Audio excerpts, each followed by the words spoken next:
கதைக்குள்ள போறதுக்கு முன்னாடி ஒரு சிறந்த அனுபவத்துக்கு உங்க ஹெட்போனை போட்டுக்கோங்க. வணக்கம் நேயர்களே. உலக இலக்கியத்தில் காலத்தால் அழியாத ஒரு மிகச்சிறந்த காவியம் ஸ்காட் ஃபிட்ஸ்ஜெரல்ட் எழுதிய தி கிரேட் கேட்ஸ்பி. இது வெறும் பணக்காரர்களின் கதை அல்ல. 1920களில் அமெரிக்காவில் நிலவிய எல்லையில்லாத ஆடம்பரம், பணத்தின் மீதான வெறி மற்றும் ஒரு அசுரத்தனமான காதல் ஆகியவற்றை உள்ளடக்கிய ஒரு மர்மமான கதை. எந்த பின்புலமும் இல்லாத ஒரு சாதாரண ஏழை மனிதன் தான் எழுந்த காதலியை மீண்டும் அடைவதற்காக கோடிக்கணக்கான பணத்தை சம்பாதித்து ஒரு மாபெரும் சாம்ராஜ்யத்தையே உருவாக்குகிறான். அந்த பணமும் ஆடம்பரமும் அவனது காதலை அவனிடம் சேர்த்ததா அல்லது அவனை அழித்ததா? மனிதர்களின் போலித்தனத்தையும் சுயநலத்தையும் ஒரு மாபெரும் காதலின் ஆழத்தையும் தோலுரித்து காட்டும் இந்த பிரம்மாண்டமான நாவலை இப்போது நாம் கேட்கப் போகிறோம். வாருங்கள், காட்ஸ்பியின் மாய உலகத்திற்குள் செல்லலாம். 1922ஆம் ஆண்டு வசந்த காலத்தின் தொடக்கம். முதல் உலகப் போரின் வடுக்கள் மறைந்து நியூயார்க் நகரம் முழுவதும் பணமும் கவர்ச்சியும் ஆடம்பரமும் வெறித்தனமாக பொங்கி வழிந்த ஒரு காலகட்டம். இந்த கதையை நமக்கு விவரிக்கும் நிக் கேரவே பங்குச்சந்தையில் வேலை தேடி அமைதியான கிராமப்புறத்திலிருந்து நியூயார்க்கின் லாங் ஐலண்ட் பகுதிக்கு வருகிறான். இந்த லாங் ஐலண்ட் 2 பிரிவுகளாக பிரிந்திருக்கிறது. ஒன்று ஈஸ்ட் எக், தலைமுறையாக பணக்காரர்களாக வாழ்ந்து பரம்பரை அந்தஸ்துடன் திமிராக உலவும் மக்களின் பகுதி. மற்றொன்று வெஸ்ட் எக், குறுக்கு வழியிலோ அல்லது திடீரென்றோ பணக்காரர்களாக மாறி ஆடம்பரத்தை கூச்சமில்லாமல் ஊருக்கு காட்ட துடிக்கும் புதுப்பணக்காரர்களின் பகுதி. நிக் வசிப்பது வெஸ்ட் எக் இல் உள்ள ஒரு சிறிய புறக்கணிக்கப்பட்ட மரத்தால் ஆன வாடகை வீட்டில். ஆனால் அவனது சிறிய வீட்டிற்கு சரியாக பக்கத்தில் இருப்பது ஒரு சாதாரண மனிதனின் வீடல்ல, அது ஒரு பிரம்மாண்டமான கோட்டை. பிரான்ஸ் தேசத்து பழங்கால அரண்மனைகளின் கோபுரங்களை அப்படியே செதுக்கி வைத்தது போன்ற தோற்றம். அதன் சுவர்களில் அடர்த்தியாக படர்ந்திருக்கும் ஐவி கொடிகள், வானத்து நீளத்தை பிரதிபலிக்கும் பளிங்கு நீச்சல் குளம், 40 ஏக்கர் பரப்பளவிற்கு பட்டு போல பறந்து விரிந்த பசும்புல்வெளி, அரிய வகை ரோஜா தோட்டங்கள் என அந்த மாளிகையே ஒரு கனவு உலகம் போல காட்சியளிக்கிறது. இந்த மாளிகைக்குச் சொந்தக்காரன்தான் ஊருக்கே மர்மமாக இருக்கும் ஜாய் கேட்ஸ்பி. ஒருநாள் மாலையில் நிக் ஈஸ்ட் எக் இல் வாழும் தன் தூரத்து உறவுக்கார பெண்ணான டெய்சி மற்றும் அவளது கணவன் டாம் பியூகானன் ஐ சந்திக்கச் செல்கிறான். டாம் இன் மாளிகையை அணுகும் போதே அதன் ஆடம்பரம் கண்களை பறிக்கிறது. செங்கல் சிவப்பும் பனி வெள்ளையும் கலந்த பிரம்மாண்டமான ஜார்ஜியன் பாணி அரண்மனை. அதன் முன்னால் கடலலைகள் வரை நீண்டு கொண்டே போகும் பரந்த புல்வெளி. அந்த மாளிகையின் பிரெஞ்சு பாணி கண்ணாடி கதவுகள் தங்கத்தின் ஒளி போல பிரகாசிக்கின்றன. வீட்டின் வாசலில் குதிரை சவாரி செய்யும் கம்பீரமான தோலாடையில் டாம் பியூகானன் நின்று கொண்டிருக்கிறான். டாம் இன் தோற்றம் ஒரு கொடூரமான வலிமையை காட்டுகிறது. 30 வயது மதிக்கத்தக்க முரட்டுத்தனமான உடற்கட்டு. அவனது தோள்கள் மிக அகலமாகவும் புஜங்களின் தசைநார்கள் தோலை கிழித்து கொண்டு வருவது போல இறுகியும் இருக்கின்றன. தலைமுடி வைக்கோல் நிறத்தில் பின்னால் வாரப்பட்டிருக்கிறது. அவனது கண்கள் எப்போதும் மற்றவர்களை தன் காலடியில் போட்டு மிதிப்பது போன்ற ஆணவத்தோடும் கொடூரமான ஆதிக்க உணர்வோடும் தகிக்கின்றன. அவன் பேசும் குரலில் கூட எப்போதுமே ஒரு அதிகார திமிர் இருக்கும். டாம் நிக் ஐ வீட்டின் பிரம்மாண்டமான வரவேற்பறைக்கு அழைத்துச் செல்கிறான். அந்த அறையின் தரை முழுவதும் சிவந்த ரோஜா நிற பட்டு தரைவிரிப்புகள் விரிக்கப்பட்டுள்ளன. திறந்திருக்கும் உயரமான ஜன்னல்கள் வழியாக வீசும் கடல் காற்றில் மெல்லிய வெள்ளை நிற பட்டு திரைச்சீலைகள் மேகங்கள் போல அறையெங்கும் மிதந்து அலைபாய்கின்றன. அந்த மிதக்கும் திரைச்சீலைகளுக்கு நடுவே ஒரு பெரிய பிரம்மாண்டமான சோபாவில் 2 இளம் பெண்கள் அமர்ந்திருக்கிறார்கள். அதில் ஒருத்திதான் டெய்சி. அவளை பார்த்த மாத்திரத்திலேயே ஒரு வசிய உணர்வு தோன்றும். அவளது தோலில் தூய வெண்மை படர்ந்திருக்கிறது. காற்றில் மிதக்கும் பட்டு போன்ற வெள்ளை ஆடை அணிந்திருக்கிறாள். அவளது முகம் ஒரு சோகமான நிலவு போல அழகாக இருக்கிறது. அவளது உதடுகளில் ஒரு மயக்கும் புன்னகை. ஆனால் அவளிடம் அனைவரையும் அடிமையாக்கும் மிகப்பெரிய அம்சம் அவளது குரல். அவள் பேசும்போது அவளது குரலில் பணத்தின் மினுமினுப்பும் எப்பேற்பட்ட மனிதனின் இதயத்தையும் நொடியில் உலுக்கி போடும் ஒரு மாயாஜாலமும் இருக்கும். அவளருகில் அமர்ந்திருப்பவள் ஜார்டன் பேக்கர். அவள் பிரபலமான கோல்ஃப் வீராங்கனை. ஒல்லியான நிமிர்ந்த உடல்வாகு கொண்டவள். சுருள் தலைமுடியும் சாம்பல் நிற கூர்மையான கண்களும் உலகத்தையே தனக்கு கீழே பார்ப்பது போன்ற ஒரு அலட்சிய பாவனையும் அவளது முகத்தில் எப்போதும் தவழும். நால்வரும் மாளிகையின் ஆடம்பரமான டைனிங் டேபிளில் அமர்கிறார்கள். மெழுகுவர்த்தி ஒளியில் விலைமதிப்பற்ற வெள்ளித் தட்டுகளிலும் படிக கண்ணாடி கோப்பைகளிலும் உணவும் ஒயினும் பரிமாறப்படுகின்றன. ஆனால் அந்த ஆடம்பரத்தின் நிம்மதியை ஒரு தொலைபேசி மணி அடித்து நொறுக்குகிறது. டாம் பதட்டத்துடன் எழுந்து செல்ல, டெய்ஸி இன் முகத்தில் இருந்த புன்னகை மறைந்து ஒரு நடுக்கம் படர்கிறது. அவளும் அவனை தொடர்ந்து உள்ளே ஓடுகிறாள். அப்போது ஜார்டன் நிக் இன் அருகில் சாய்ந்து மெல்லிய குரலில் அந்த வீட்டின் அழுக்கான ரகசியத்தை உடைக்கிறாள். டாம்க்கு நியூயார்க்கில் வேறொரு பெண்ணுடன் கள்ள தொடர்பு இருக்கிறது. அவள்தான் இப்போது அழைத்திருக்கிறாள். கோடிக்கணக்கான பணம், மிகப்பெரிய அரண்மனை, சமூக அந்தஸ்து என எல்லாம் இருந்தும் டெய்ஸி இன் வாழ்க்கை உள்ளுக்குள் ஒரு கொடுமையான நரகமாக இருப்பதை நிக் உணர்கிறான். அந்த போலித்தனமான உலகத்தை விட்டு வெளியேறி நிக் நள்ளிரவில் தன் வீட்டிற்கு திரும்புகிறான். அப்போது அவனது வீட்டின் அருகில் உள்ள ஜாய் கேட்ஸ்பி இன் மாளிகையிலிருந்து ஒரு உருவம் இருட்டில் வெளியே வருகிறது. மிக நேர்த்தியான கோட் ஷூட் அணிந்த கம்பீரமான தோற்றம் கொண்ட அந்த மனிதன்தான் ஜாய் கேட்ஸ்பி. நிக் அவனிடம் பேச எத்தனிக்கும் போது கேட்ஸ்பி கடலை நோக்கி திரும்பி நிற்கிறான். அவன் தன் இரு கைகளையும் இருண்ட கடலை நோக்கி ஒரு தீவிரமான ஏக்கத்துடன் நீட்டுகிறான். அவனது விரல்கள் தீவிரமான உணர்ச்சியில் நடுங்குகின்றன. அவன் பார்க்கும் திசையை நிக் கூர்ந்து கவனிக்கிறான். அங்கே கடல் தாண்டி ஈஸ்ட் எக் இல் உள்ள டெய்ஸி இன் வீட்டின் துறைமுக முனையில் இருந்து ஒரு சிறிய கிரீன் லைட் மட்டும் இருட்டில் தனியாக மர்மமாக மின்னிக் கொண்டிருக்கிறது. உலகத்தையே விலைக்கு வாங்கும் வசதி படைத்த கேட்ஸ்பி ஏன் அந்த பச்சை நிற ஒளியை நோக்கி தன் கைகளை அத்தனை ஆசையோடு நீட்டி இயங்குகிறான்? அவனுக்கும் டெய்ஸிக்கும் என்ன தொடர்பு?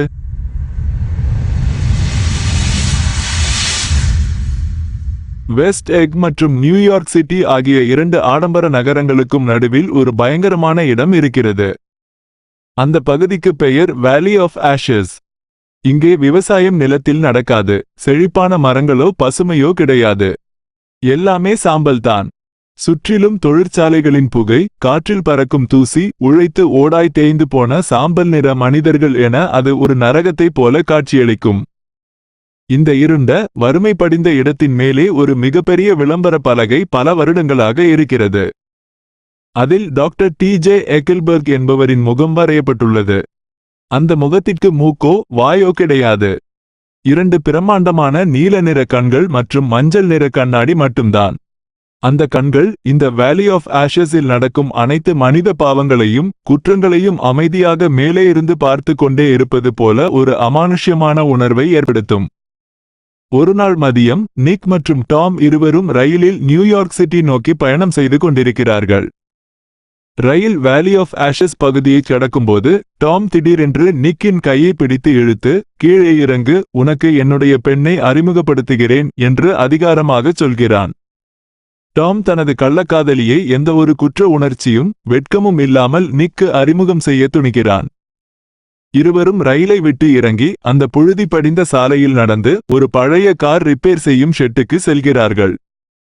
அதன் உரிமையாளர் ஜார்ஜ் வில்சன் வறுமையால் களைத்துப் போன ஒரு அப்பாவி மனிதன்.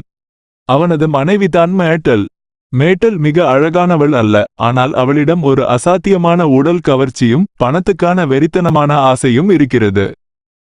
அவளுக்கு கணவன் ஜார்ஜ் வில்சன் மீது எந்த காதலும் இல்லை, அவனை ஒரு முட்டாளாகவே கருதுகிறாள்.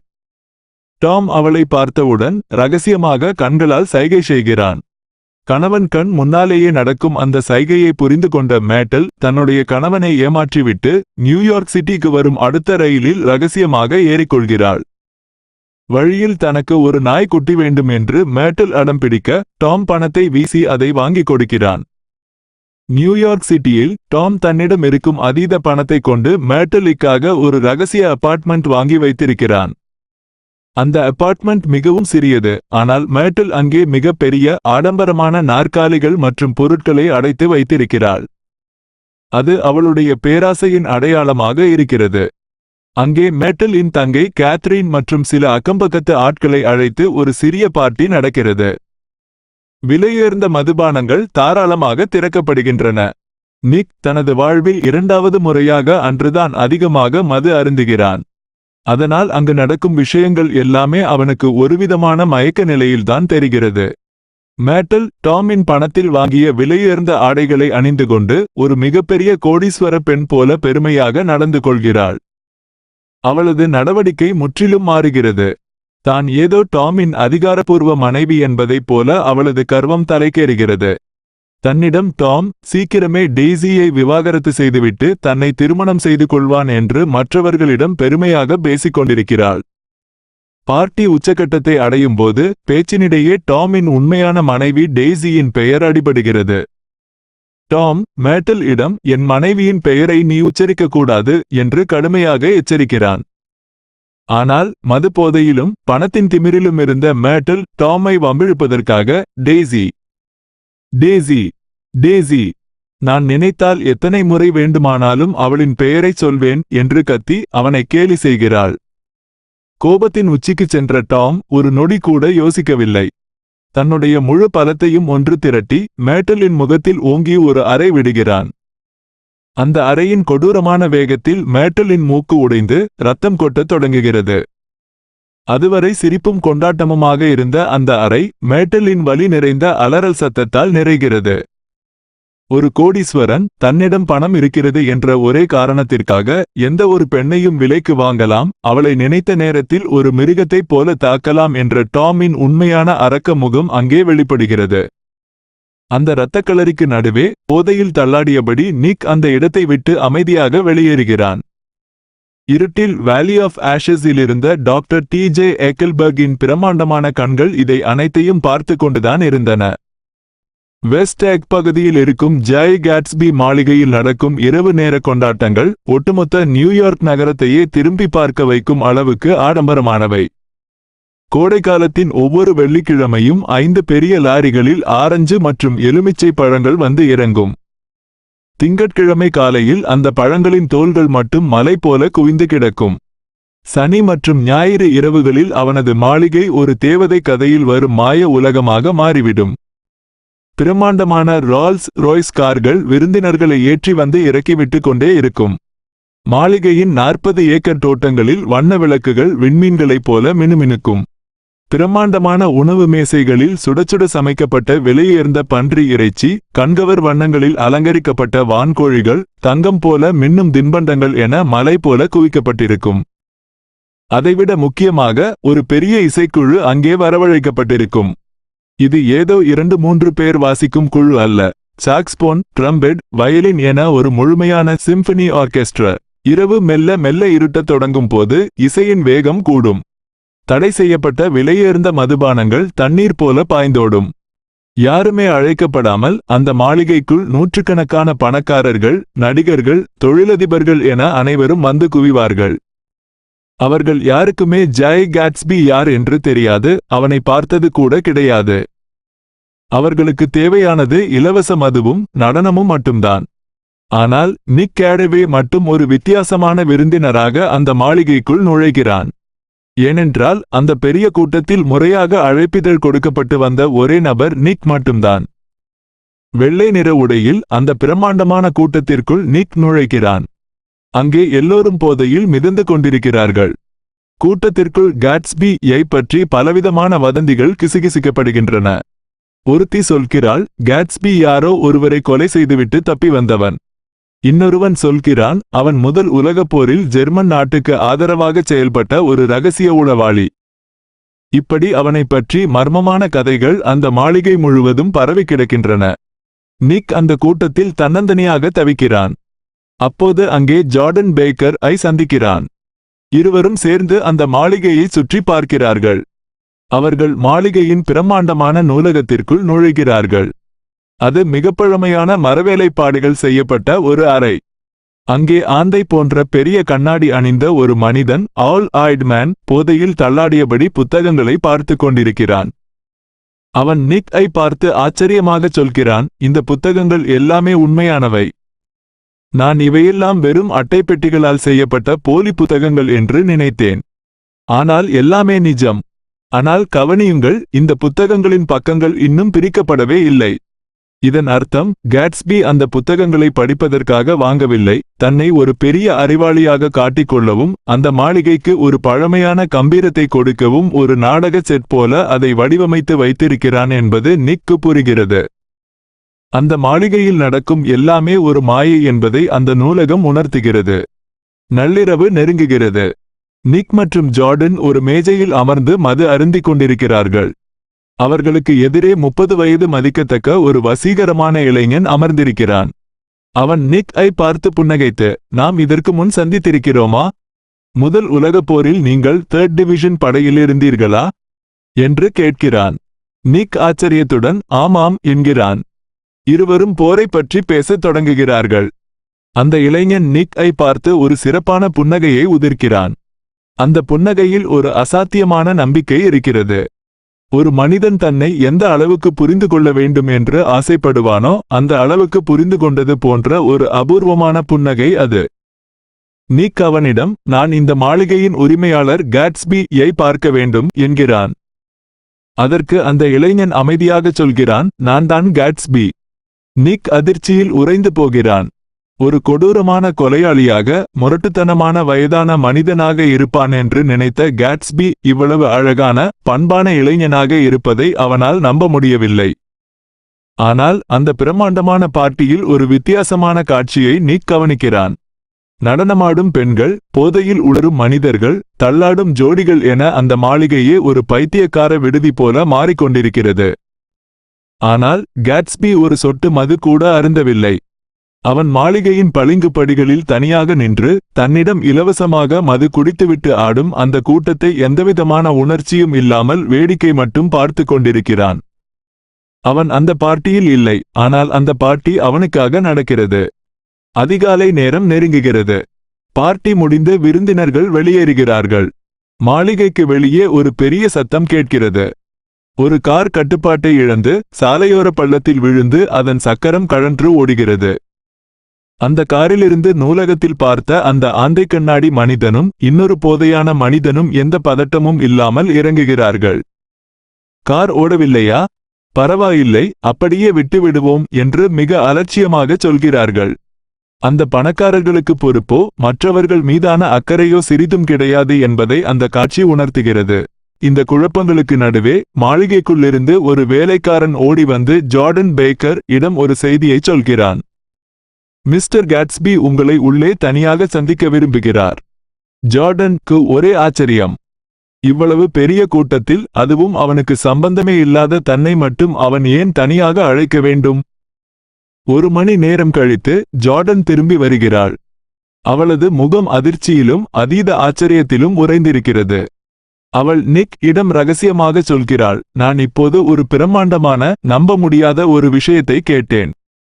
அது ஒரு மிகப்பெரிய ரகசியம். அதை இப்போது நான் உன்னிடம் சொல்ல முடியாது. ஆனால் அது நடக்கும்போது உனக்கு புரியும். கேட்ஸ்பி ஜார்டன் இடம் சொன்ன அந்த ரகசியம் என்ன? இவ்வளவு பெரிய பார்ட்டிகளை நடத்துவதன் பின்னணியில் இருக்கும் அவனது உண்மையான நோக்கம் என்ன?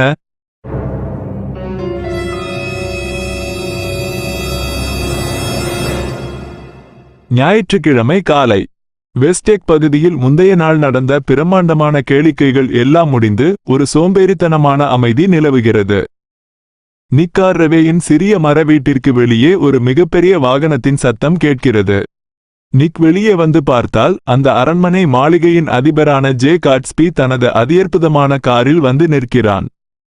அது ஒரு சாதாரண கார் இல்லை, சக்கரங்கள் பொருத்தப்பட்ட ஒரு நடமாடும் சொர்க்கம். கண்ணை பறிக்கும் அடர்த்தியான கிரீம் நிறத்தில், காலை சூரிய ஒளியில் தங்கம் போல ஜொலிக்கும் அதனுடைய வெளிப்புறம், பச்சை நிற தோலால் செய்யப்பட்ட பட்டு போன்ற சொகுசான இருக்கைகள், வண்டியின் பல இடங்களில் கண்ணாடியைப் போல பளபளக்கும் நிக்கல் உலோக வேலைப்பாடுகள் என அந்த கார் ஒரு பேரரசனின் ரதத்தைப் போல தோற்றமளிக்கிறது. காட்ஸ்பி நிக்கை நியூயார்க் நகரத்திற்கு தன்னுடன் மதிய உணவிற்கு வருமாறு அழைக்கிறான். அந்த பிரம்மாண்டமான கார் காற்றை கிழித்துக்கொண்டு சாலையில் சீறிப்பாய்கிறது.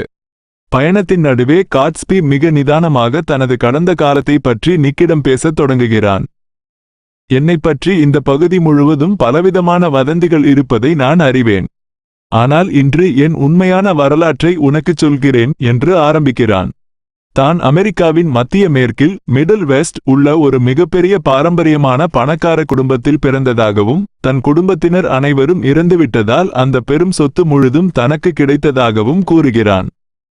தான் இங்கிலாந்தில் உள்ள உலகப்புகழ் பெற்ற ஆக்ஸ்போர்ட் பல்கலைக்கழகத்தில் படித்ததாகவும், அதன் பிறகு பாரிஸ், ரோம் போன்ற ஐரோப்பாவின் பல தலைநகரங்களில் விலையுயர்ந்த இரத்தின கற்களை சேகரித்து வனவிலங்குகளை வேட்டையாடி ஒரு இளவரசனைப் போல வாழ்ந்ததாகவும் மிகவும் அனாயாசமாகச் சொல்கிறான். அவன் சொல்லும் விதம் மனப்பாடம் செய்யப்பட்ட ஒரு நாடக வசனம் போல கொஞ்சம் செயற்கையாக இருப்பதால் நிக் முதலில் அவனை நம்பவில்லை. ஆனால் தன் வார்த்தைகளை நிக் சந்தேகிக்கிறான் என்பதை உணர்ந்த காட்ஸ்பி உடனே தன் சட்டைப்பையிலிருந்து முதல் உலகப் போரில் தன் அசாத்திய வீரத்திற்காக அரசாங்கம் தனக்கு வழங்கிய ஒரு பதக்கத்தை எடுத்து காட்டுகிறான். அத்துடன் ஆக்ஸ்போர்டு பல்கலைக்கழகத்தில் தான் எடுத்துக்கொண்ட ஒரு பழைய புகைப்படத்தையும் காட்டுகிறான். அந்த புகைப்படத்தில் இளம் காட்ஸ்பி கிரிக்கெட் மட்டையுடன் கம்பீரமாக நிற்பதை பார்த்ததும் அவனது வார்த்தைகள் உண்மையாக இருக்குமோ என்று நிக் நம்பத் தொடங்குகிறான்.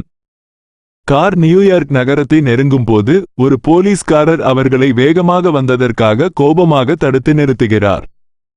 காட்ஸ்பி எந்த பதட்டமும் இல்லாமல் தன் பாக்கெட்டிலிருந்து ஒரு வெள்ளை நிற அட்டையை எடுத்து அவரிடம் காட்டுகிறான். அதை பார்த்த அடுத்த நொடி அந்த போலீஸ்காரர் பயந்து போய், மிகவும் மன்னிக்கவும் மிஸ்டர் காட்ஸ்பி, நான் உங்களை கவனிக்கவில்லை, உங்கள் பயணம் தொடரட்டும் என்று சல்யூட் அடித்துவிட்டு பவ்யமாக வழிவிடுகிறார். ஒரு போலீஸ்காரனையே தன் சட்டைப்பையில் வைத்திருக்கும் அளவுக்கு காட்ஸ்பிக்கு பின்னால் இருக்கும் அந்த மாபெரும் அதிகாரம் என்ன என்ற கேள்வி நிக்கின் மனதில் ஆழமாக எழுகிறது. நியூயார்க்கில் ஒரு இருண்ட பாதாள அறையைப் போன்ற ஒரு மர்மமான ரெஸ்டாரண்டில் காட்ஸ்பி நிக்கிற்கு விருந்தளிக்கிறான். அங்கே காட்ஸ்பியின் நெருங்கிய கூட்டாளியான மேயர் வுல்ஃப்ஷேம் என்பவனை நிக் சந்திக்கிறான். வுல்ஃப்ஷேம் மிகவும் குட்டையானவன், தட்டையான மூக்கும் எதையோ தேடும் தந்திரமான சிறு கண்களும் கொண்ட ஒரு மனிதன். அவனது தோற்றமே ஒரு கொடூரமான குற்றவாளியைப் போல இருக்கிறது. அவன் அணிந்திருக்கும் சட்டையின் பட்டன்களை கஃப்லிங்ஸ் நிக் கவனிக்கிறான். அவை மனிதர்களின் உண்மையான பற்களால் செய்யப்பட்டவை என்பதை பார்த்ததும் நிக் அதிர்ச்சியில் உரைகிறான். இந்த வுல்ஃப்ஷேம் வேறு யாருமல்ல, 1919ஆம் ஆண்டு நடந்த அமெரிக்காவின் மிகப்பெரிய பேஸ்பால் தொடரான வேர்ல்ட் சீரீஸ் சூதாட்டத்தின் மூலம் விலைக்கு வாங்கிய பாதாள உலக தாதா. இவ்வளவு கொடூரமான மாஃபியா கூட்டத்தோடு காட்ஸ்பிக்கு என்ன தொடர்பு? அவனது இந்த மாபெரும் செல்வம் நேர்மையாகச் சம்பாதித்தது அல்ல, இருண்ட குற்றச் செயல்களின் மூலம் வந்தது என்பதை நிக் முதன்முறையாக உணர்கிறான். மதிய உணவின் போது அங்கே எதிர்பாராத விதமாக டாம் புக்கானன் வருகிறான். டாமை பார்த்ததும் காட்ஸ்பியின் முகம் வெளிரிப்போய் யாரிடமும் ஒரு வார்த்தை கூட சொல்லாமல் அந்த இடத்தை விட்டு மாயமாக மறைந்து விடுகிறான். அன்று மாலை நிக் ஜோர்டான் பேக்கரை சந்திக்கிறான். பார்ட்டியின் போது காட்ஸ்பி தன்னிடம் சொன்ன அந்த மிகப்பெரிய ரகசியத்தை ஜோர்டான் இப்போது நிக்கிடம் விவரிக்கிறாள். கதை சரியாக 5 வருடங்களுக்கு பின்னால் 1917ஆம் ஆண்டிற்கு செல்கிறது. லூயிவில் நகரத்தில் டெய்சி அப்போது 18 வயது நிரம்பிய உலகின் மிக அழகான ஒரு வசீகர தேவதையாக இருந்தாள். எப்போதும் தூய வெள்ளை நிற ஆடைகளை அணிந்து ஆடம்பரத்தின் உச்சமாக திகழ்ந்த அவளை திருமணம் செய்து கொள்ள அந்த நகரத்தின் அனைத்து இராணுவ அதிகாரிகளும் தவம் கிடந்தார்கள். அப்போது அங்கே இராணுவ முகாமில் இருந்த ஒரு இளம் அதிகாரியுடன் டெய்சி தீவிரமான காதலில் விழுகிறாள். அவனும் அவளை தனது உயிருக்கும் மேலாக ஒரு வெறியோடு நேசித்தான். அந்த இளம் இராணுவ அதிகாரி வேறு யாருமல்ல, ஜே காட்ஸ்பி. ஆனால் காட்ஸ்பி உலகப் போருக்கு செல்ல வேண்டியிருந்ததாலும் அவனிடம் அப்போது சல்லிக்காசு கூட இல்லாத சாதாரண மனிதன் என்பதாலும் டெய்சியின் குடும்பம் அந்த காதலை பிரித்தது. காட்ஸ்பி போரில் இருந்த நேரத்தில் டெய்சியை அமெரிக்காவின் மிகப்பெரிய கோடீஸ்வரனான டாம் புக்கானனுக்கு திருமணம் செய்து வைக்க அவளது குடும்பம் முடிவு செய்தது.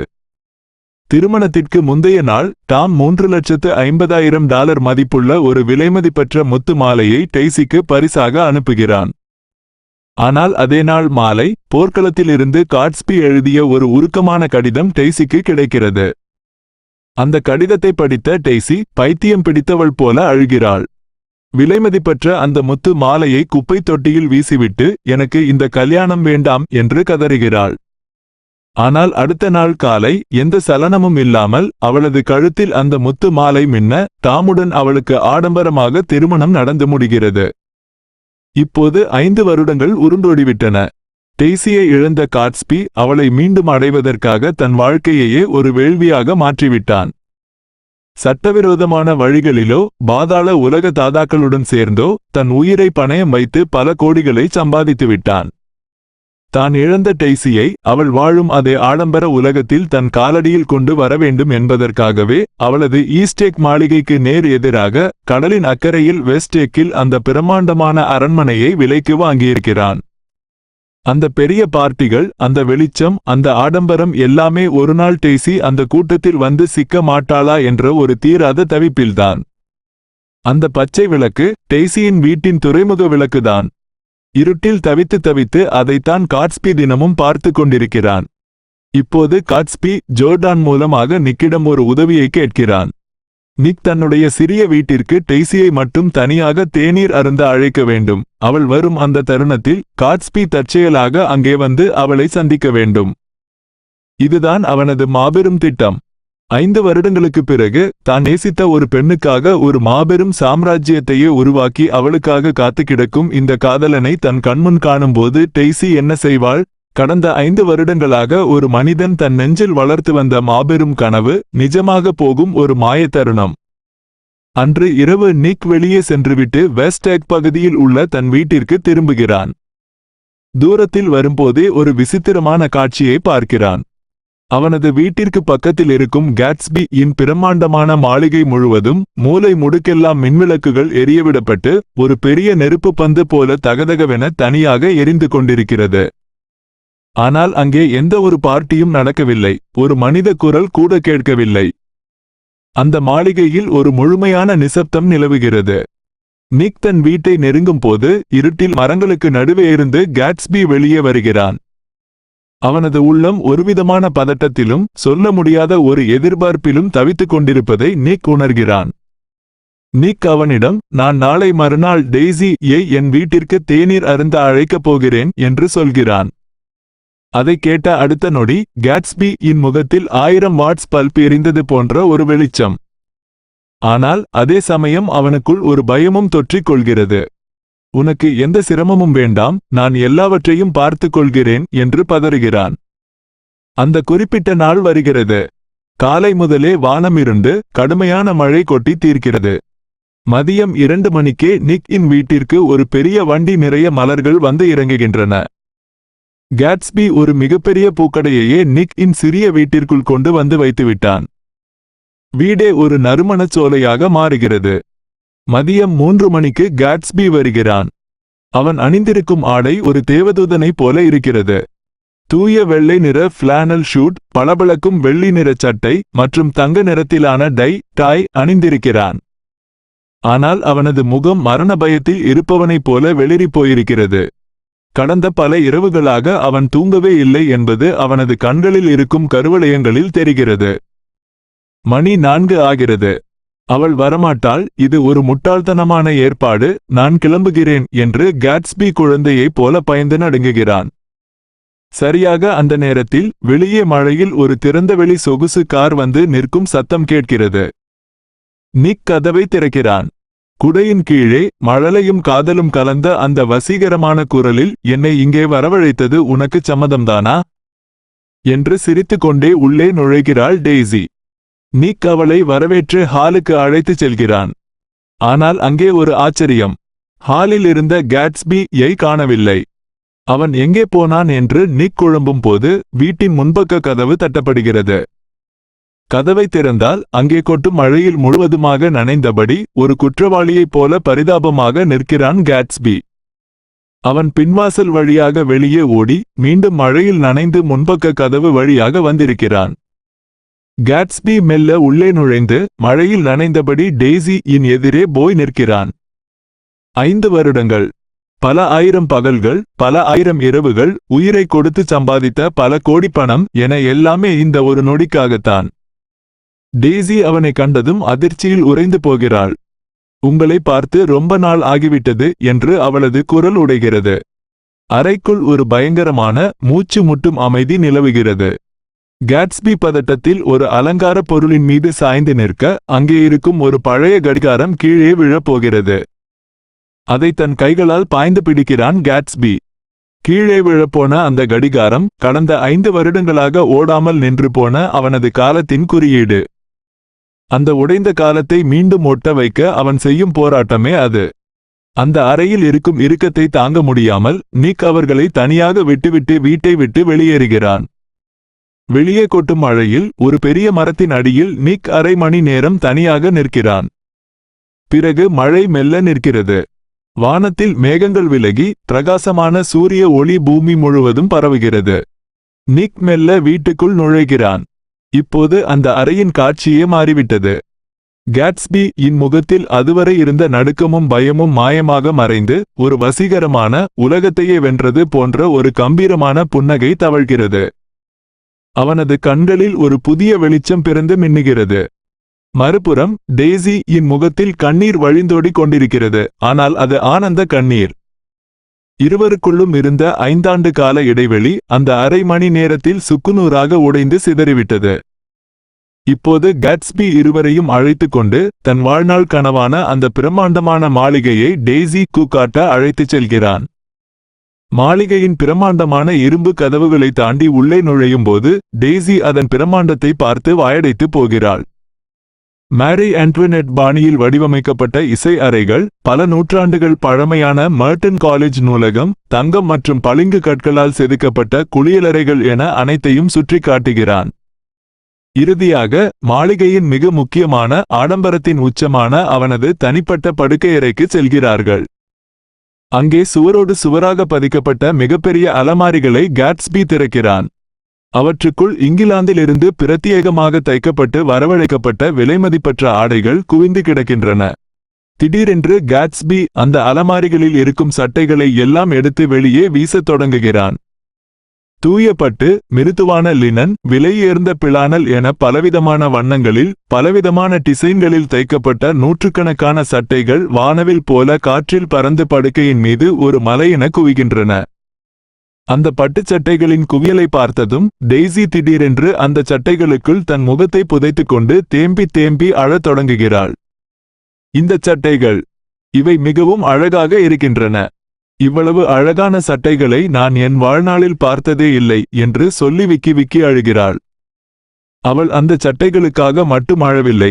5 வருடங்களுக்கு முன் தன்னிடம் காசு இல்லை என்பதற்காக தான் நிராகரித்த அந்த ஏழை இளைஞன் இன்று உலகத்தின் மொத்த ஆடம்பரத்தையும் தன் காலடியில் கொட்டுவதை பார்த்து அவளது மனம் குற்ற உணர்ச்சியிலும் இழப்பு உணர்விலும் வெடித்து சிதறுகிறது.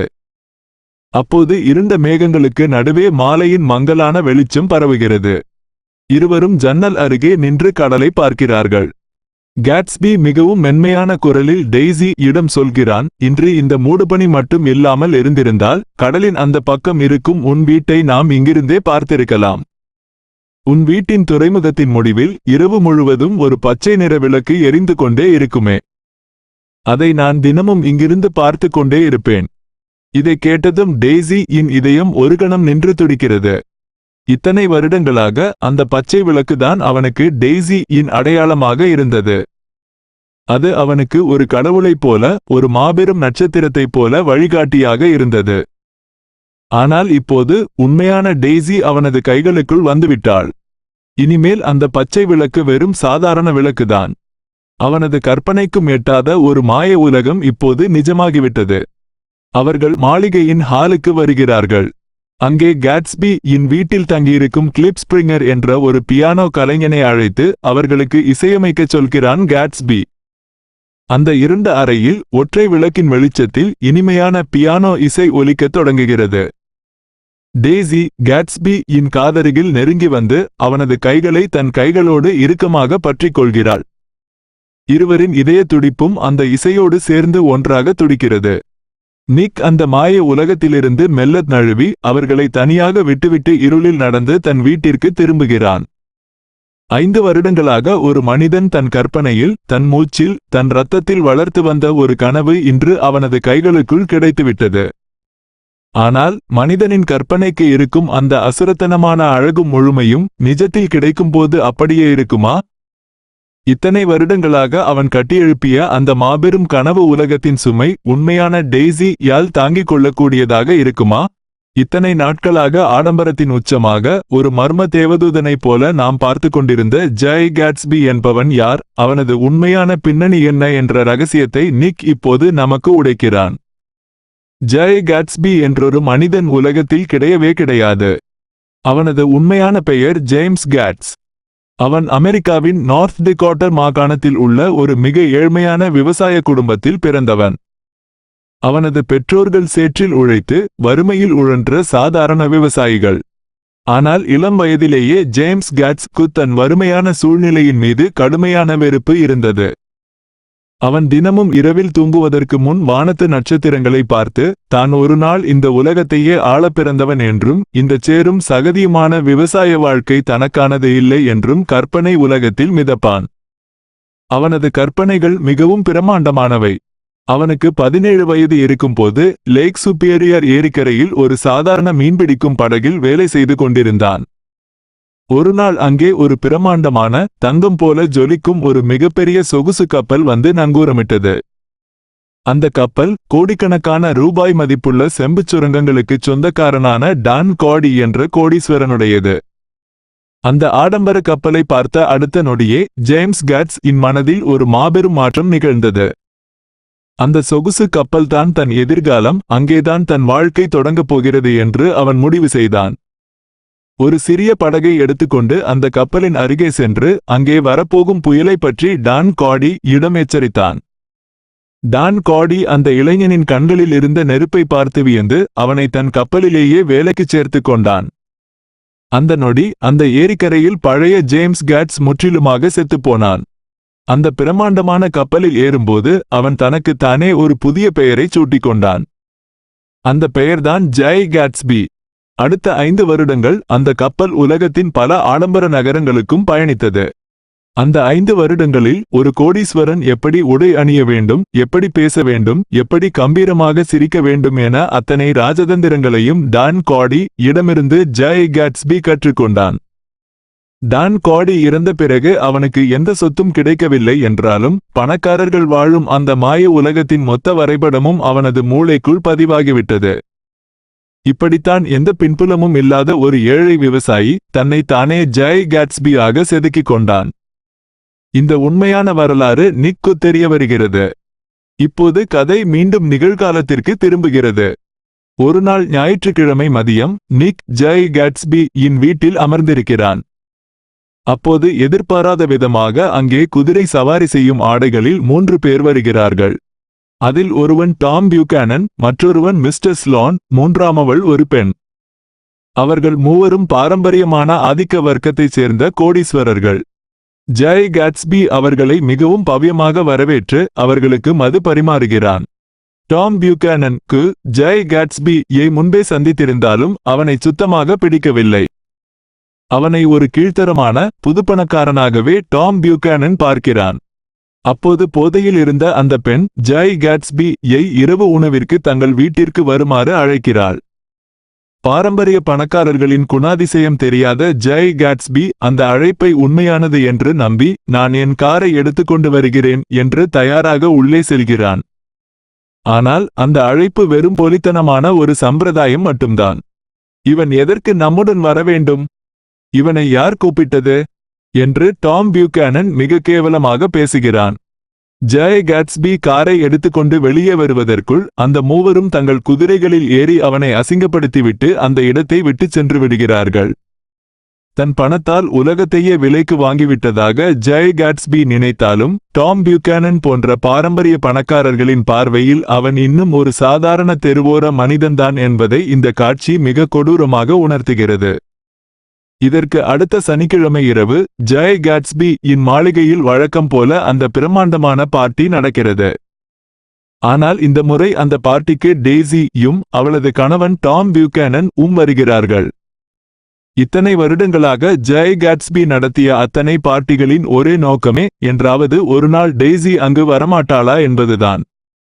இன்று அவள் வந்துவிட்டாள். ஆனால் அந்த மாளிகையின் சூழல் அவளுக்கு சுத்தமாக பிடிக்கவில்லை.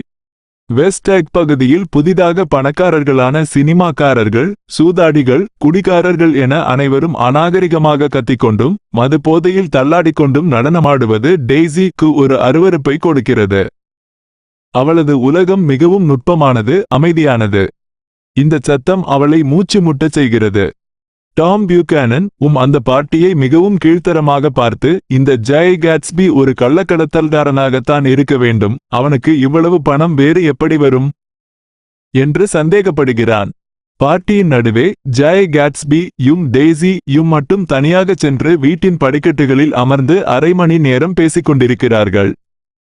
அந்த நேரம் மட்டும்தான் டெய்ஸிக்கு அந்த இரவில் கிடைத்த ஒரே நிம்மதி. நள்ளிரவில் பார்ட்டி முடிகிறது. டாம் பியூகானன் மற்றும் டெய்ஸி இருவரும் தங்கள் காரில் கிளம்பிச் செல்கிறார்கள். பிரம்மாண்டமான அந்த மாளிகையில் இப்போது விருந்தினர்கள் யாரும் இல்லை. அத்தனை விளக்குகளும் அணைக்கப்பட்டு வீடே ஒரு இருண்ட கல்லறை போல மாறுகிறது. ஜாய் கேட்ஸ்பி மாளிகையின் படிகளில் மிகவும் மனமுடைந்து போய் விரக்தியின் உச்சத்தில் அமர்ந்திருக்கிறான். நிக் அவனருகில் சென்று தட்டி கொடுக்கிறான். அவளுக்கு இந்த பார்ட்டி சுத்தமாக பிடிக்கவில்லை. அவள் எதையுமே ரசிக்கவில்லை என்று ஜாய் கேட்ஸ்பி உடைந்து போய் சொல்கிறான். அவனது 5 ஆண்டு கால உழைப்பும் திட்டமும் டெய்ஸி இன் பார்வையில் ஒரு சின்ன சலனத்தை கூட ஏற்படுத்தவில்லை என்பது அவனை பைத்தியமாக்குகிறது. அவன் நிக் இடம் தன் ஆசையை சொல்கிறான். டெய்ஸி இப்போது நேராக டாம் பியூகானன் இடம் சென்று, நான் உன்னை ஒருபோதும் காதலிக்கவே இல்லை என்று முகத்தில் அடித்தாற்போல சொல்ல வேண்டும். அவள் அவனது வீட்டை விட்டு வெளியேறி 5 வருடங்களுக்கு முன் அவள் வாழ்ந்த அதே பழைய வீட்டிற்கு போக வேண்டும். அங்கே வைத்து நான் அவளை திருமணம் செய்து கொள்ள வேண்டும். கடந்த 5 வருடங்களில் நடந்த அனைத்தையும் நான் முற்றிலுமாக அழித்து விடுவேன். நிக் அவனது கற்பனையை கேட்டு பயந்து போய், ஜாய் கேட்ஸ்பி, நீ அளவுக்கு அதிகமாக எதிர்பார்க்கிறாய். கடந்து போன காலத்தை உன்னால் ஒருபோதும் திரும்ப கொண்டு வர முடியாது என்று எச்சரிக்கிறான். அதை கேட்டதும் ஜாய் கேட்ஸ்பி இன் முகத்தில் ஒரு வெறித்தனமான கோபமும் பிடிவாதமும் தோன்றுகிறது. அவன் இருட்டில் நிக் ஐ பார்த்து சத்தமாக, என்னது? கடந்து போன காலத்தை திரும்ப கொண்டு வர முடியாதா? யார் சொன்னது? நிச்சயமாக என்னால் முடியும். 5 வருடங்களுக்கு முன் எல்லாமே எப்படி இருந்ததோ அதேபோல அனைத்தையும் நான் திரும்ப கொண்டு வருவேன், பார் என்று கத்துகிறான். அவனிடம் பல கோடி பணம் இருக்கலாம், மாளிகை இருக்கலாம். ஆனால் காலத்தை வெல்லும் சக்தி ஒரு மனிதனுக்கு எப்படி சாத்தியமாகும்? உடைந்த கண்ணாடியை எவ்வளவுதான் ஒட்ட வைத்தாலும் அதில் விரிசல்கள் தெரியத்தானே செய்யும். ஒரு மனிதன் தன் இறந்த காலத்திலேயே வாழ்ந்து கொண்டிருந்தால் அவனது எதிர்காலம் என்னவாக மாறும்?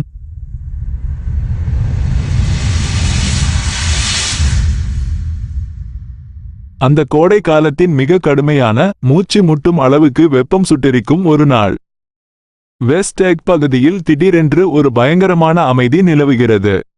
ஜாய் கேட்ஸ்பி மாளிகையில் இரவில் எரிந்த அத்தனை விளக்குகளும் அணைக்கப்பட்டுவிட்டன. சனிக்கிழமை பார்ட்டிகள் முற்றிலுமாக நிறுத்தப்பட்டுவிட்டன. டெய்ஸி ரகசியமாக வந்து செல்வதற்கு வசதியாக தன்னிடம் வேலை பார்த்த பழைய வேலைக்காரர்கள் அனைவரையும் ஜாய் கேட்ஸ்பி வேலையை விட்டு நீக்கிவிட்டான். அவர்களுக்கு பதிலாக பாதாள உலக தாத்தாவான மேயர் வுல்ஃப்சாய்ம் ஆட்களை வேலைக்கு வைத்திருக்கிறான். ஊருக்குள் எந்த வதந்தியும் பரவக்கூடாது என்பதுதான் அவனது ஒரே நோக்கம். அந்த சுட்டெரிக்கும் மதிய நேரத்தில் நிக் ஈஸ்ட் எக் இல் உள்ள டாம் பியூகானன் வீட்டிற்கு மதிய உணவிற்காக செல்கிறான். அங்கே ஜாய் கேட்ஸ்பி மற்றும் ஜார்டன் பேக்கர் ஏற்கனவே வந்திருக்கிறார்கள். அந்த மாளிகையின் உள்ளே வெப்பம் தாழாமல் அனைவரும் தவித்துக் கொண்டிருக்கிறார்கள். அப்போது யாருமே எதிர்பாராத ஒரு தருணமாக மாடிப்படிகளிலிருந்து ஒரு சிறிய பெண் குழந்தை இறங்கி வருகிறது. அது டாம் பியூகானன் மற்றும் டெய்ஸி இன் சொந்த குழந்தை, பம்மி. அந்த குழந்தையை பார்த்த அடுத்த நொடி ஜாய் கேட்ஸ்பி இன் முகத்தில் ஈயாடவில்லை. அவனது 5 ஆண்டு கால கற்பனை உலகத்தில் டெய்ஸிக்கும் அவளது கணவனுக்கும் குழந்தை இருக்கிறது என்ற உண்மைக்கு இடமே இல்லை. கடந்த 5 வருடங்களை முற்றிலுமாக அழித்துவிடலாம் என்று நினைத்த அவனது நம்பிக்கையின் மீது அந்த குழந்தை ஒரு மிகப்பெரிய சம்மட்டி அடியை இறக்குகிறது.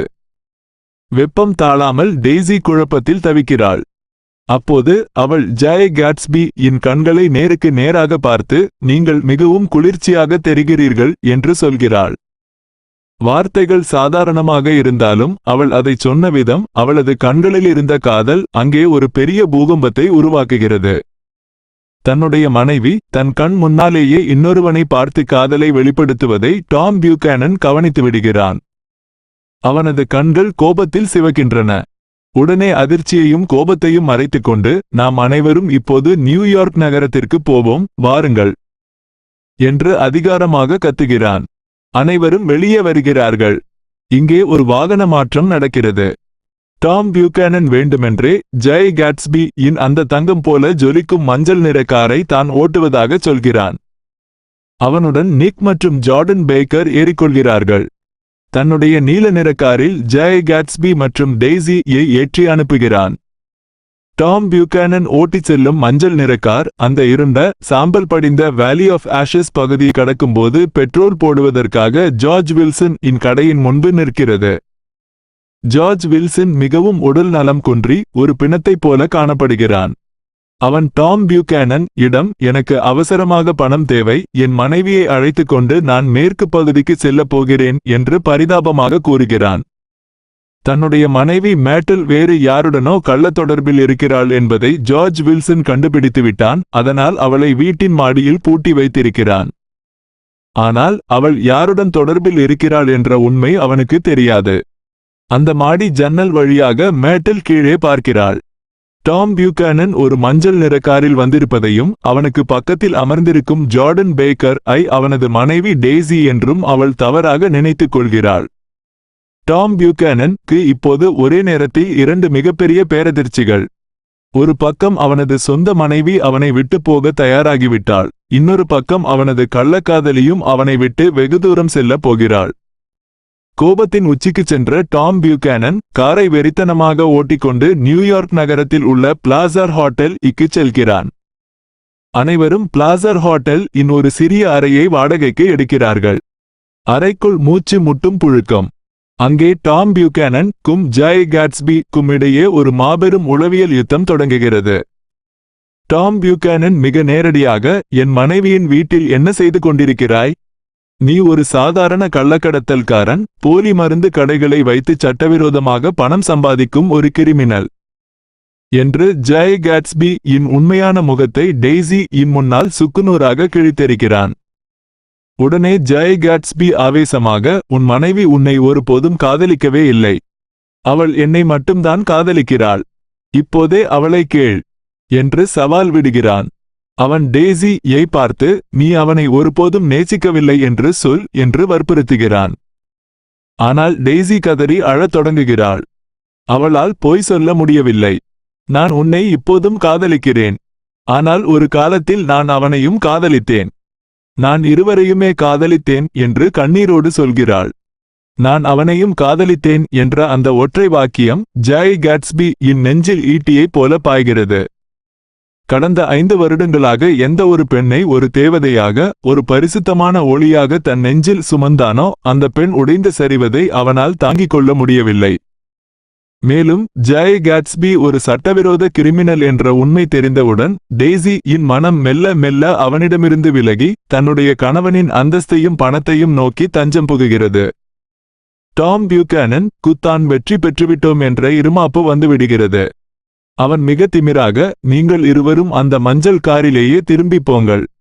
அவனால் உன்னை ஒன்றும் செய்ய முடியாது என்று தன் மனைவியை ஜாய் கேட்ஸ்பி யுடனே திருப்பி அனுப்புகிறான். இது ஜாய் கேட்ஸ்பிக்கு அவன் கொடுக்கும் மரண அடி. மாலை நேரம் முடிகிறது. டாம் பியூகானன், நிக் மற்றும் ஜார்டன் பேக்கர் மூவரும் வேறு காரில் வேலி ஆஃப் ஆஷஸ் பகுதிக்கு திரும்புகிறார்கள். அங்கே பெரிய கூட்டம் கூடியிருக்கிறது. ஆம்புலன்ஸ் விளக்குகள் எரிகின்றன. ஜார்ஜ் வில்சன் இன் வீட்டின் முன்னே ஒரு பயங்கரமான விபத்து நடந்திருக்கிறது. காரை விட்டு இறங்கி பார்த்தால் அங்கே மேட்டல் இரத்த வெள்ளத்தில் மிக கொடூரமாக நசுங்கி இறந்து கிடக்கிறாள். ஒரு மஞ்சள் நிற கார் அவள் மீது மோதிவிட்டு நிற்காமல் சென்றுவிட்டது என்று அங்கிருப்பவர்கள் சொல்கிறார்கள். டாம் பியூகானன் அதை கேட்டதும் அதிர்ச்சியில் உரைக்கிறான். இறந்து கிடப்பது தன் காதலி, அவள் மீது மோதியது தன்னுடைய எதிரியின் மஞ்சள் நிற கார். அவன் ஜார்ஜ் வில்சன் இடம் சென்று, அது என் கார் இல்லை, நான் வேறு காரில்தான் இப்போது வருகிறேன் என்று தன்னை தற்காத்துக் கொண்டு அந்த இடத்தை விட்டு அழுகையோடு கிளம்புகிறான். இரவு நேரம். நிக் டாம் பியூகானன் இன் வீட்டின் வெளியே இருட்டில் நிற்கிறான். அங்கே மரங்களுக்கு பின்னால் ஒரு உருவம் பதுங்கியிருக்கிறது. அது ஜாய் கேட்ஸ்பி. அவன் சட்டையெல்லாம் இரத்த கரையாக இருக்கிறது. நிக் அவனிடம் என்ன நடந்தது என்று பதட்டமாக கேட்கிறான். அப்போது அந்த பயங்கரமான உண்மையை ஜாய் கேட்ஸ்பி உடைக்கிறான். காரை ஓட்டியது நான் இல்லை, டெய்சி தான் ஓட்டினாள்.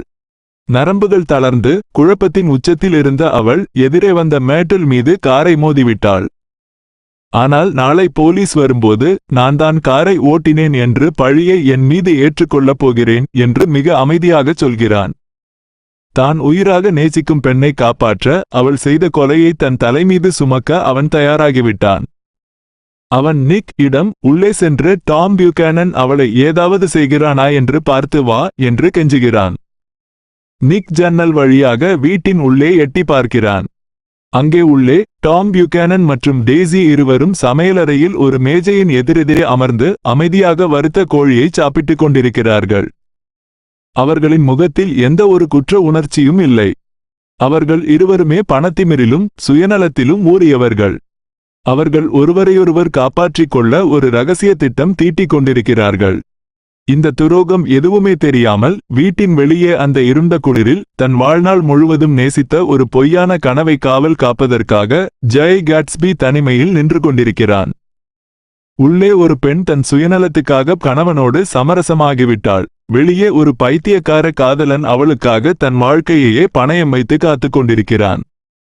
இரக்கமில்லாத இந்த பணக்காரர்களின் உலகில் உண்மையான காதலுக்கு என்ன விலை கொடுக்கப் போகிறான் ஜெய் காட்ஸ்பி?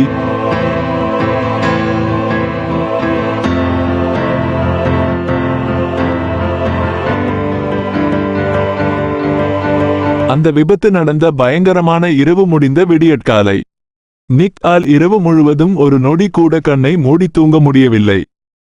ஏதோ ஒரு மிகப்பெரிய பேரழிவு நிகழப்போகிறது என்ற உள்ளுணர்வு அவனது மனதை வாட்டி வதைத்துக் கொண்டே இருக்கிறது. படுக்கையில் புரண்டு படுத்து தவித்த நிக் அதிகாலையில் எழுந்து நேராக ஜெய் காட்ஸ்பி இன் மாளிகைக்கு செல்கிறான்.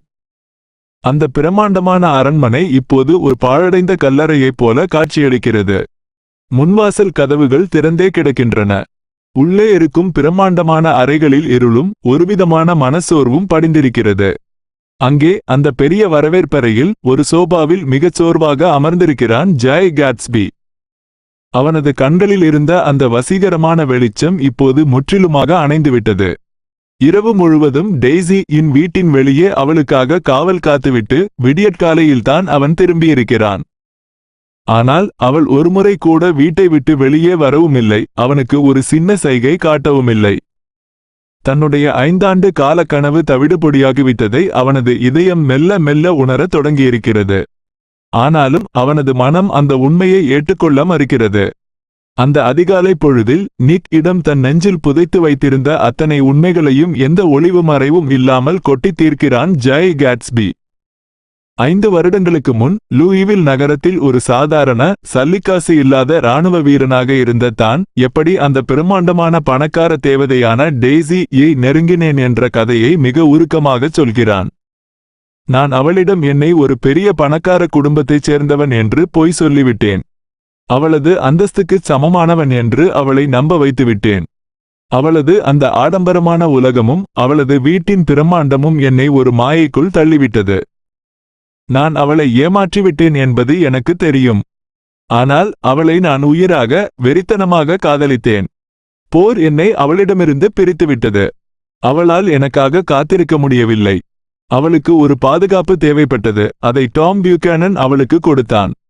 ஆனால் அவள் இப்போதும் என்னைத்தான் காதலிக்கிறாள் என்று ஒரு பிடிவாதமான குழந்தையைப் போல திரும்ப திரும்பச் சொல்கிறான். காலை நேரம் மெல்ல விடிய தொடங்குகிறது. வீட்டின் வேலைக்காரன் வந்து, இன்று இலையுதிர் காலம் தொடங்கிவிட்டது, நீச்சல் குளத்தில் உள்ள நீரை வெளியேற்றி விடலாமா? காய்ந்த இலைகள் விழுந்து குழாய்களை அடைத்துவிடும் என்று கேட்கிறான். அதற்கு ஜெய் காட்ஸ்பி, வேண்டாம், இந்த கோடை காலம் முழுவதும் நான் ஒருமுறை கூட என் நீச்சல் குளத்தை பயன்படுத்தவில்லை. இன்று நான் அதில் குளிக்க வேண்டும் என்று தடுத்து நிறுத்துகிறான். நிக்கு வேலைக்கு செல்ல நேரம் ஆகிவிட்டது. அவன் ஜெய் காட்ஸ்பி இடம் விடைபெற தயாராகிறான். ஆனால் ஏதோ ஒன்று நிக்-ஐ அங்கிருந்து நகர விடாமல் தடுக்கிறது. ஒரு இனம் புரியாத தயக்கம்.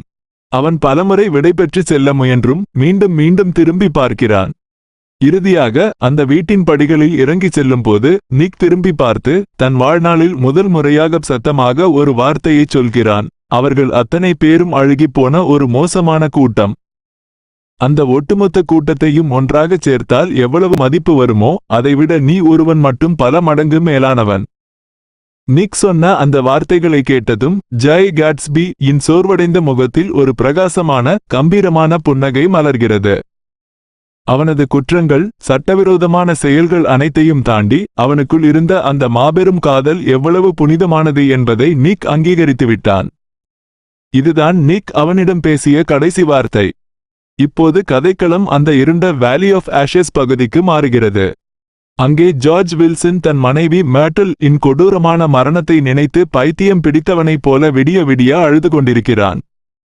அவனது மனநிலை முற்றிலுமாக பாதிக்கப்பட்டுவிட்டது. அவன் அந்த சாம்பல் படிந்த ஜன்னல் வழியாக வெளியே பார்க்கிறான். அங்கே அந்த பெரிய விளம்பர பலகையில் இருக்கும் டாக்டர் டி.ஜே. ஏக்கில்பர்க் இன் பிரம்மாண்டமான நீல நிற கண்கள் அவனை வெறித்து பார்த்து கொண்டிருக்கின்றன. அந்த பெரிய கண்களை கடவுளின் கண்களாகவே ஜார்ஜ் வில்சன் உருவகப்படுத்திக் கொள்கிறான். கடவுளுக்கு எல்லாம் தெரியும். நீ யாரை வேண்டுமானாலும் ஏமாற்றலாம், ஆனால் கடவுளின் கண்களை ஏமாற்ற முடியாது. என் மனைவியை கொன்றவனும் அவளுடன் கள்ளத் தொடர்பில் இருந்தவனும் ஒருவன்தான். அவனை அந்த கடவுள் பார்த்து கொண்டுதான் இருக்கிறார். நான் அவனை கண்டுபிடித்து தீர்த்து கட்டுவேன் என்று வெறிபிடித்தவனைப் போல பிதற்றுகிறான். தன்னுடைய மேலாடையை மாட்டிக்கொண்டு ஒரு கையில் துப்பாக்கியை மறைத்து வைத்துக்கொண்டு அந்த மஞ்சள் நிற காரை தேடி ஜார்ஜ் வில்சன் ஒரு வேட்டை நாயைப் போல புறப்படுகிறான். பல இடங்களில் விசாரித்து அலைந்து திரிந்து கடைசியாக மதிய நேரத்தில் நேராக டாம் பியூகானன் இன் வீட்டிற்கு செல்கிறான். அங்கே டாம் பியூகானன் இடம் துப்பாக்கியை காட்டி மிரட்டி உண்மையைச் சொல்லும்படி கேட்கிறான். டாம் பியூகானன் மிகவும் தந்திரமானவன், கொடூரமான சுயநலவாதி.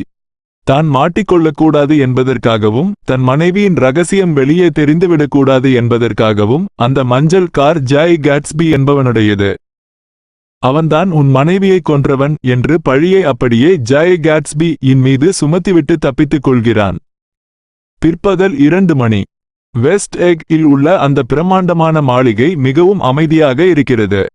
கோடைக்காலம் முடிந்து இலையுதிர் காலம் தொடங்கிவிட்டதற்கான அடையாளமாக மரங்களிலிருந்து மஞ்சள் நிற இலைகள் மெல்ல மெல்ல உதிர்ந்து காற்றில் பறக்கின்றன. ஜாய் கேட்ஸ்பி தன் நீச்சல் குளத்தில் ஒரு காற்று நிரப்பப்பட்ட படுக்கையில் படுத்துக்கொண்டு மெல்ல மிதந்தபடி வானத்தை பார்த்து கொண்டிருக்கிறான். அவன் வீட்டின் தொலைபேசி இணைப்பை நீச்சல் குளத்தின் அருகிலேயே வைக்கச் சொல்லியிருக்கிறான். எப்படியும் டெய்ஸி இடமிருந்து அழைப்பு வரும், அவள் டாம் பியூகானன் ஐ விட்டுவிட்டு தன்னிடம் வந்துவிடுவாள் என்ற அவனது குருட்டுத்தனமான நம்பிக்கை இன்னும் சாகவில்லை. ஆனால் நேரம் செல்ல செல்ல அந்த தொலைபேசி ஒலிக்கவே இல்லை. அந்த பிரம்மாண்டமான அமைதியில் தன் கனவு உலகத்தின் சுவர்கள் இடிந்து விழுவதை அவன் உணர்ந்திருக்க வேண்டும். எந்த பெண்ணுக்காக தன் வாழ்நாளையே ஒரு மாயையாக மாற்றினானோ அவள் தன்னை நிரந்தரமாக கைவிட்டு விட்டாள் என்ற கொடூரமான உண்மை அந்த சுட்டெரிக்கும் சூரியனுக்கு கீழே அவனுக்கு புரிந்திருக்க வேண்டும். அந்த புதிய உலகம் அவனுக்கு மிகவும் விசித்திரமானதாகவும் பயங்கரமானதாகவும் தெரிந்திருக்கும். சரியாக அந்த நேரத்தில் சத்தம் போடாமல் ஒரு உருவம் அந்த புல்வெளியில் ஊடுருவி வருகிறது. அது ஜார்ஜ் வில்சன். அவன் கையில் துப்பாக்கி இருக்கிறது. நீச்சல் குளத்தில் மிதந்து கொண்டிருக்கும் ஜாய் கேட்ஸ்பி-யை அவன் நெருங்குகிறான்.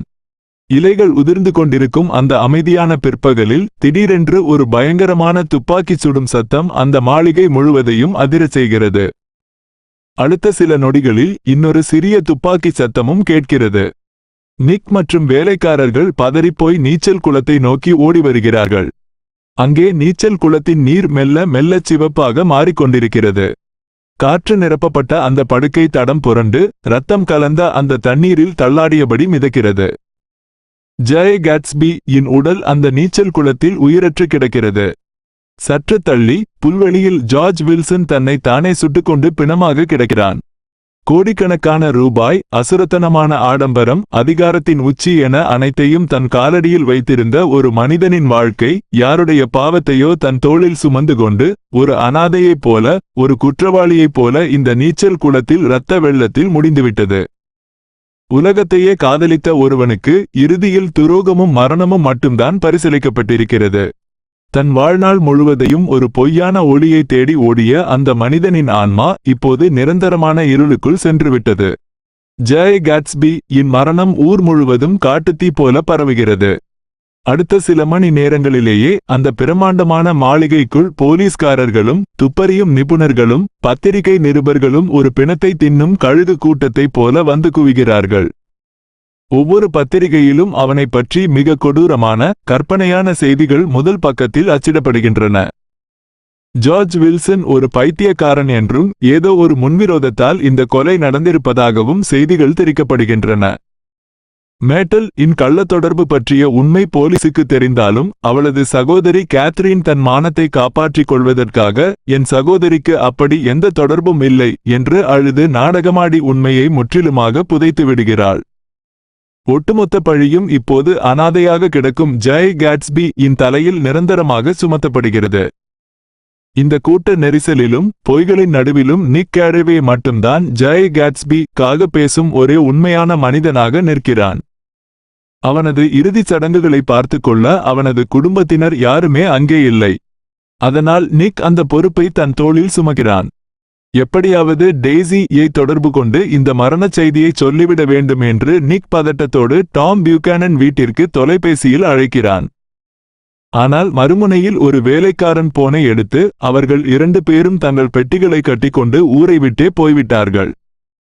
எப்போது திரும்புவார்கள் என்றோ எங்கே சென்றிருக்கிறார்கள் என்றோ எந்த தகவலும் சொல்லவில்லை என்று மிகச் சாதாரணமாக பதில் சொல்கிறான். காதல் என்று தன் வாழ்நாளின் அத்தனை வினாடிகளையும் ஒரு பெண்ணுக்காக தியாகம் செய்து அவளுக்காக பழியை ஏற்றுக்கொண்டு உயிரையும் விட்ட ஒரு மனிதனின் பிணம் அங்கே இரத்தத்தில் கிடக்கிறது. ஆனால் அவனது காதலியோ ஒரு சொட்டு கண்ணீர் கூட சிந்தாமல் தன் பணக்கார கணவனோடு பாதுகாப்பாக தப்பித்து ஓடிவிட்டாள். பணக்காரர்களின் இதயம் எவ்வளவு கொடூரமானது, எவ்வளவு உணர்ச்சியற்றது என்பதை நினைத்து நிக் இன் மனம் வெறுப்பின் உச்சிக்கு செல்கிறது. சரி, குறைந்தபட்சம் அவனது அந்த மாபெரும் பார்ட்டிகளில் கலந்து கொண்ட ஆயிரக்கணக்கான நண்பர்களாவது வருவார்கள் என்று நிக் அத்தனை பேருக்கும் தந்தி அனுப்புகிறான். ஒருவனும் வரவில்லை. ஜாய் கேட்ஸ்பி-யை வைத்து பல கோடிகள் சம்பாதித்த அந்த பாதாள உலக தாதா மேயர் வுல்ஃப்ஸ்ஹைம் ஐ நேரில் சந்தித்து அழைக்கலாம் என்று நிக் நியூயார்க் நகரத்திற்கே செல்கிறான். ஆனால் அந்த தந்திரமான நரி, நான் அவனை குப்பையிலிருந்து எடுத்து ஒரு கோடீஸ்வரனாக மாற்றினேன். ஆனால் ஒரு கொலை வழக்கில் நான் சிக்கிக்கொள்ள விரும்பவில்லை. ஒரு மனிதன் உயிரோடு இருக்கும்போது அவனுக்கு நட்பை காட்ட வேண்டும், இறந்த பிறகு அல்ல என்று சொல்லி மிக கேவலமாக பின்வாங்கிவிடுகிறான். யாரும் இல்லாத அந்த அனாதை மாளிகையில் விபரம் தெரிந்து 3ஆம் நாள் ஒரு வயதான முதியவர் வந்து இறங்குகிறார். அவர் மிகவும் ஏழ்மையான ஆடைகளை அணிந்திருக்கிறார். பனியில் நடுங்கும் அவரது கண்களில் கண்ணீர் வழிகிறது. அவர்தான் ஜாய் கேட்ஸ்பி இன் உண்மையான தந்தை, ஹென்றி சி கேட்ஸ். தன் மகன் இறந்த சோகத்தை விட அவன் இவ்வளவு பெரிய மாளிகையை கட்டி ஒரு மாபெரும் ராஜாவைப் போல வாழ்ந்திருக்கிறான் என்ற பெருமை அந்த ஏழை தந்தையின் நெஞ்சில் அதிகமாக இருக்கிறது. அவர் நிக் இடம் ஒரு பழைய கிழிந்துபோன புத்தகத்தை காட்டுகிறார். அது ஜேம்ஸ் கேட் சிறுவயதில் பயன்படுத்திய புத்தகம். அதன் கடைசி பக்கத்தில் சிறுவனான அவன் தனக்கான ஒரு தினசரி அட்டவணையை எழுதி வைத்திருக்கிறான். காலை 6 மணிக்கு எழுவது, விளையாட்டு பயிற்சி, பேச்சு பயிற்சி, புதிய கண்டுபிடிப்புகளை படிப்பது என ஒரு மாபெரும் மனிதனாக உருவாவதற்கான அத்தனை உழைப்பையும் அந்த சிறுவயதிலேயே அவன் திட்டமிட்டிருக்கிறான். அவனது கனவுகள் எவ்வளவு தூய்மையானவை, எவ்வளவு பிரமாண்டமானவை என்பதை அந்த ஒற்றை காகிதம் நிக்கு உணர்த்துகிறது. இறுதிச் சடங்கின் நாள் வருகிறது. வானம் இருண்டு கடுமையான மழை கொட்டி தீர்க்கிறது. அந்த பிரமாண்டமான ஜாய் கேட்ஸ்பி மாளிகையிலிருந்து அவனது சவப்பெட்டி மெல்ல மயானத்தை நோக்கி நகர்கிறது. கோடைக்காலம் முழுவதும் அந்த வீட்டில் இலவசமாக மது அருந்தி பல ஆயிரம் பேர் இரவும் பகலுமாக பாட்டு பாடி நடனமாடினார்களே. அவர்களில் ஒருவர் கூட இன்று அந்த மழையில் அவனுக்காக வந்து நிற்கவில்லை. மயானத்தில் நிக் கேரவே, தந்தை ஹென்றி சி கேட்ஸ், சில வேலைக்காரர்கள் மற்றும் அந்த நூலகத்தில் ஆச்சரியப்பட்ட ஓல் ஆய்ட் மேன் என்ற அந்த ஆந்தை கண்ணாடி மனிதன். இவர்களை தவிர வேறு யாரும் இல்லை. சவப்பெட்டி குழிக்குள் இறக்கப்படும்போது மழையில் நனைந்தபடி அந்த ஆந்தை கண்ணாடி மனிதன் முணுமுணுக்கிறான். பரிதாபமான மனிதன். இவ்வளவுதான் இவனது வாழ்க்கை. இந்த சம்பவத்திற்கு பிறகு நிக்கு அந்த நியூயார்க் நகரத்தின் மீதும் அங்கு வாழும் அந்த ஆடம்பரமான மனிதர்கள் மீதும் ஒரு கடுமையான அருவருப்பு ஏற்படுகிறது. தன் சொந்த ஊருக்கே திரும்பிச் செல்ல முடிவெடுக்கிறான். ஊருக்கு செல்வதற்கு சில நாட்கள் முன்பு நியூயார்க் வீதியில் தற்செயலாக டாம் பியூகானன் ஐ சந்திக்கிறான். நிக் அவனது கைகளை குலுக்க மறுத்து, ஜார்ஜ் வில்சன் இடம் நீ என்ன சொன்னாய் என்று கோபமாக கேட்கிறான். எந்த குற்ற உணர்ச்சியும் இல்லாமல் டாம் பியூகானன் சொல்கிறான், நான் தான் அவனிடம் ஜாய் கேட்ஸ்பி இன் பெயரை சொன்னேன். அவன் துப்பாக்கியோடு வந்து என்னை கொல்வதைப் போல மிரட்டினான். அந்த ஜாய் கேட்ஸ்பி ஒரு பைத்தியக்காரன் போல என் மனைவியின் மீது காரை ஏற்றிவிட்டு நிற்காமல் சென்றிருக்கிறான். நான் சொன்னதில் என்ன தவறு? டாம் பியூகானன் இன்னும் மெர்டில் ஐ கொன்றது ஜாய் கேட்ஸ்பி என்றுதான் நினைத்துக் கொண்டிருக்கிறான். டெய்சி உண்மையை அவனிடம் சொல்லவே இல்லை. அவளும் தன் தவட்டை மறைத்துவிட்டாள். இந்த டாம் பியூகானன் மற்றும் டெய்சி இருவருமே மிக மோசமான அலட்சியமான மனிதர்கள் என்பதை நிக் முழுமையாக புரிந்து கொள்கிறான். அவர்கள் மற்றவர்களின் வாழ்க்கையை ஒரு விளையாட்டுப் பொருளைப் போல உடைத்து நொறுக்குவார்கள். பின்பு எதையும் கண்டுகொள்ளாமல் தங்கள் பணத்தின் பாதுகாப்புக்குள்ளும் தங்கள் அகங்காரத்திற்குள்ளும் சென்று ஒளிந்து கொள்வார்கள். உடைந்த குப்பைகளை சுத்தம் செய்வது மற்றவர்களின் வேலையாகிவிடும். நிக் ஊருக்கு கிளம்பும் அந்த இறுதி நாள் இரவு, இருள் சூழ்ந்த வெஸ்டேக் பகுதியில் அமைதியாக தூங்கிக் கொண்டிருக்கும் அந்த ஜாய் கேட்ஸ்பி இன் வெறிச்சோடிய மாளிகைக்கு நிக் கடைசியாக ஒருமுறை செல்கிறான். அந்த பிரமாண்டமான படிகளில் இப்போது யாரும் இல்லை. யாரோ குழந்தைகள் சாக்பீஸால் கிறுக்கி வைத்திருக்கிறார்கள். அவன் மெல்ல நடந்து சென்று கடலோரத்திலுள்ள அந்த பழைய துறைமுக கட்டையில் ஏறி நிற்கிறான்.